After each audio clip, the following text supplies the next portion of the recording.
Taking up preventive medicine, we aim to face head-on the illnesses typical of the region and to increase the capacity to confront future outbreaks of epidemics.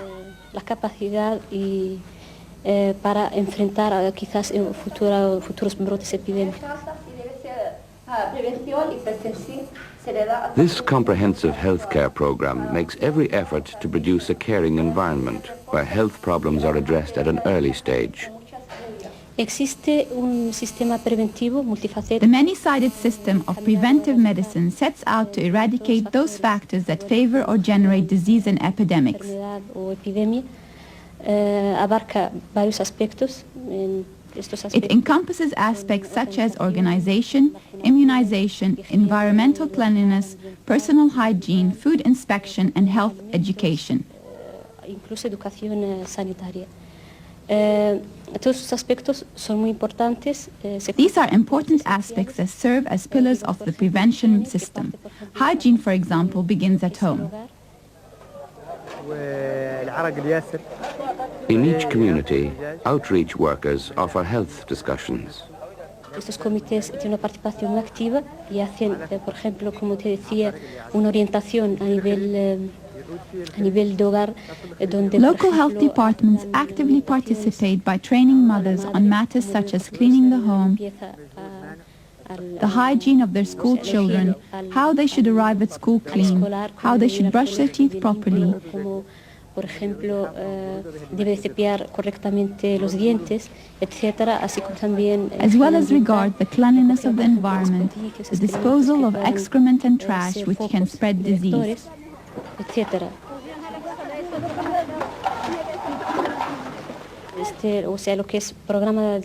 Our immunization program is based on the schedule of the World Health Organization. The program begins with infants, where, for example, newborns receive an initial vaccine against tuberculosis and regular injections thereafter.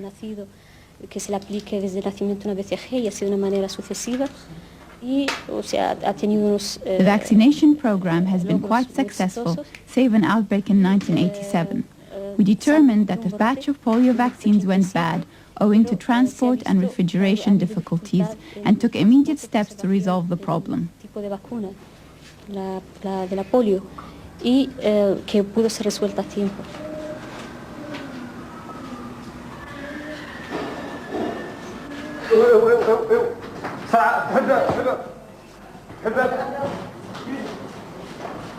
In the camps, complex operations, including orthopedic and eye surgery, are performed in the central hospital. 36 Sahrawi doctors staff this hospital and 4 other regional hospitals. 8 of the doctors are women. They are assisted by 4 nurse practitioners trained to diagnose and prescribe, and 250 nurses. Generally, the curative health services in the Sahrawi camps begin at the local community or daira level. The sick may go to a daira dispensary staffed by a nurse practitioner and 12 nurses.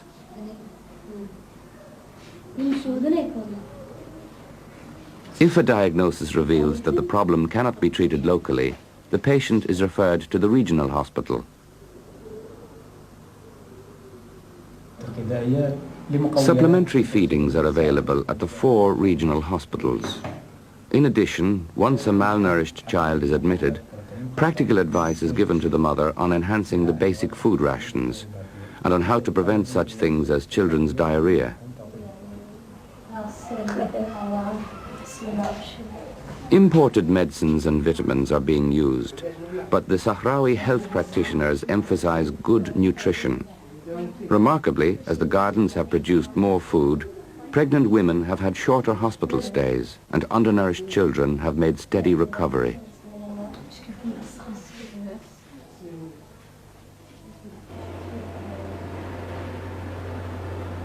When health problems persist, patients are transported to the central hospital. In the winter, doctors see many individuals who get bronchitis and respiratory infections when the night temperature dips to 0.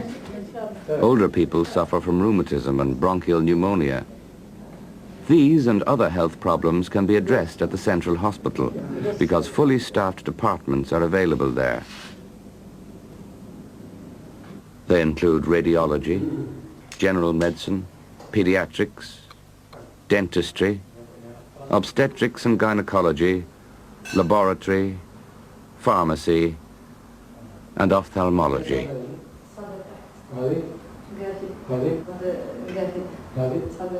Eye care is critical during the summer months when sandstorms blow in and eye infections become commonplace.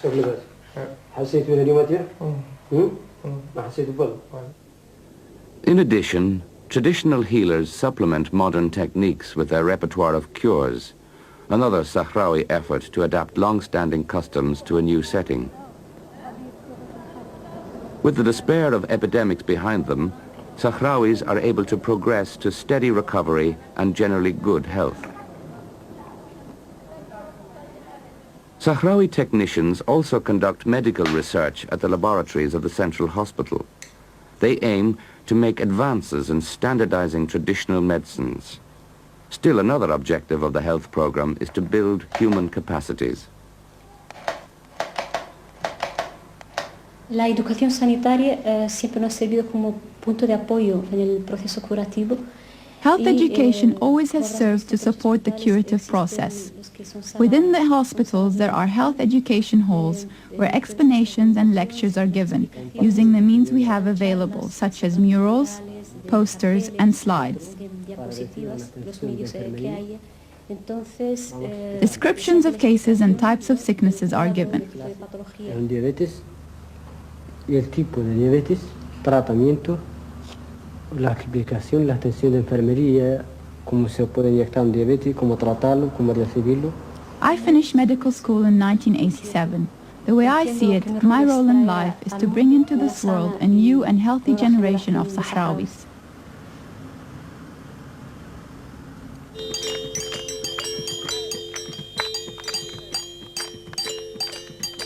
While development agencies only recently have begun to design people-centered projects, the Sahrawis have focused on building human capacities throughout their 16 years in exile. Their educational program aims to enable the Sahrawis to use their own resources by tapping the intellect and creativity of each individual. We undertook an educational program taking into consideration two fundamental reasons. The first is that when Spain left in 1975, we had a high percentage of illiteracy. The second reason is that we had a large number of Sahrawi youth in need of education. To do this was quite difficult because we had few means and had to teach our children under the shade of trees or in tents. Since then, we've made much progress and we have institutions dedicated to education throughout the camps. With minimum supplies, the Sahrawis have created a public school system staffed by 2,600 Sahrawi teachers. Older Sahrawi men and women also contribute to Sahrawi education, giving young children their first Arabic lessons through stories and songs. In the absence of pens and paper, this teacher will draw on an Islamic custom of inscribing the Quran on a wooden slate.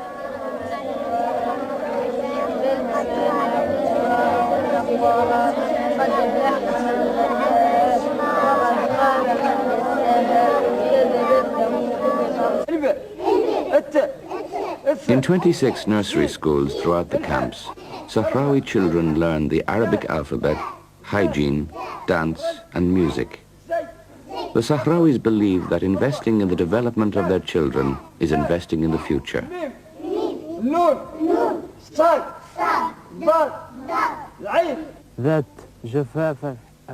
The demand for education is so high that the schools offer double shifts. Arabic is the primary language of instruction. Bilingual education begins in the third year of primary school, when Spanish is introduced. In both primary and secondary schools, the core curriculum includes geography, mathematics, language arts, science, reading, history, and additional foreign languages.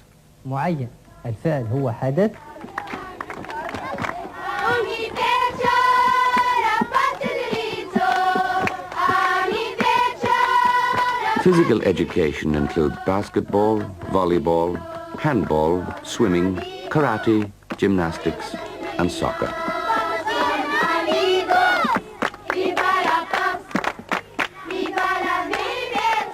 In contrast to the practice of other Islamic nations, sports in the Sahrawi camps are co-educational, with boys and girls participating in sport competitions every Friday.